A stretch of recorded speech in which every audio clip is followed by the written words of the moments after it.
বাইরে বৃষ্টি পড়ছে, বেরোতে পারবো না, একটু তেলে ভাজা করবে?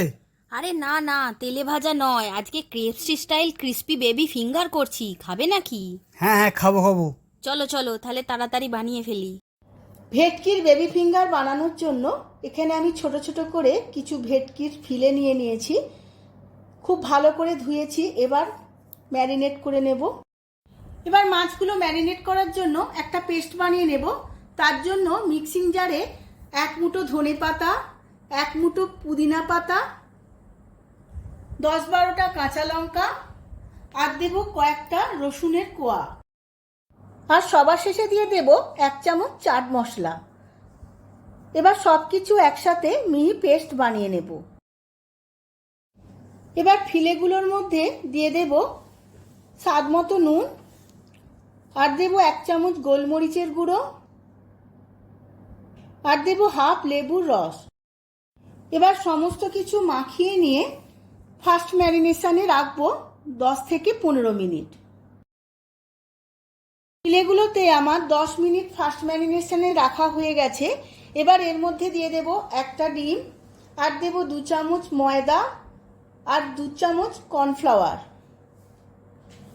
এই সমস্ত কিছু আবারও খুব ভালো করে মাখিয়ে নেব। এবার দিয়ে দেব আগে থেকে বানানো পেস্ট। সমস্ত পেস্টটাই আমি ফিলেগুলোর মধ্যে ভালো করে মাখিয়ে নেব। এইভাবে সেকেন্ড ম্যারিনেশনে আরো 20 মিনিট রেস্টে রেখে দেব। রেস্টে রাখা হয়ে গেছে। এবার এর মধ্যে দিয়ে দেব 1 চামচ আদা রসুন বাটা। আমি আদা রসুন বাটা অল্পই দিচ্ছি, কারণ পেস্টে আমি রসুন দিয়েছিলাম। আপনারা চাইলে ফার্স্ট ম্যারিনেশনের সময় আদা রসুনটা ব্যবহার করতে পারেন। আমি এখন দিলাম। এবার আদা রসুন বাটা সমস্ত কিছুর সাথে খুব ভালো করে মাখিয়ে নিয়েছি। এখন একটা পাত্রের মধ্যে আমি ব্রেড ক্যাম্প নিয়ে নিয়েছি। এবার ম্যারিনেট করা ফিলেগুলো এই ব্রেড ক্যাম্পের মধ্যে একটা একটা করে দিয়ে দেব।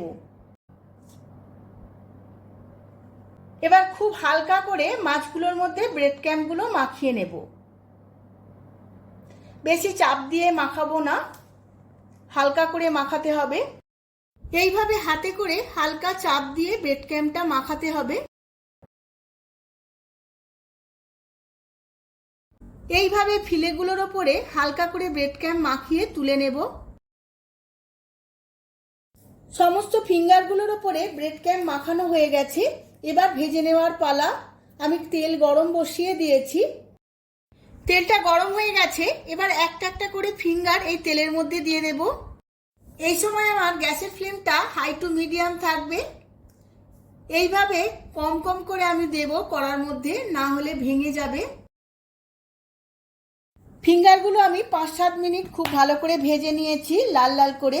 এবার তেল ঝেড়ে তুলে নেব।